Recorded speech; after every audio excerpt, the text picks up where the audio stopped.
కల్పించాలంటే ఖచ్చితంగా కూడా కులగణన చేయాల్సిన అవసరం ఉంది అనేటువంటి విషయాన్ని ఈ యొక్క 243వ ఆర్టికల్లో మరి సంభాషణ ద్వారా సుప్రీంకోర్టు తీర్పు ఇవ్వడం జరిగింది. కాబట్టి కులగణన చేయాలి. రెండవది 9వ షెడ్యూల్లో చేర్చి మా యొక్క ఈ యొక్క రిజర్వేషన్ భద్రత కల్పించాల్సిన అవసరం ఉందనేది మా యొక్క మొట్టమొదటి డిమాండ్. మరి ఉమ్మడి ఆంధ్రప్రదేశ్లో కూడా స్థానిక రిజర్వేషన్లు అనేవి 34% ఉండేవి. దాన్ని 24%కి తగ్గించడం జరిగింది. తర్వాత తెలంగాణ ఏర్పడిన తర్వాత 24% అయితే అమలు అవుతున్న పరిస్థితి మనం చూస్తున్నాం.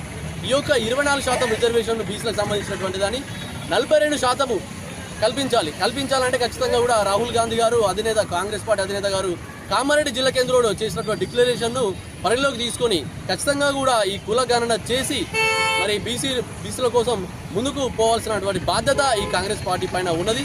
మరియు అదే రకంగా మళ్ళీ మార్చిలో ముఖ్యమంత్రి రేవంత్ రెడ్డి గారు 26వ జీవోను పాస్ చేయడం జరిగింది. తర్వాత కూడా మరి ఇది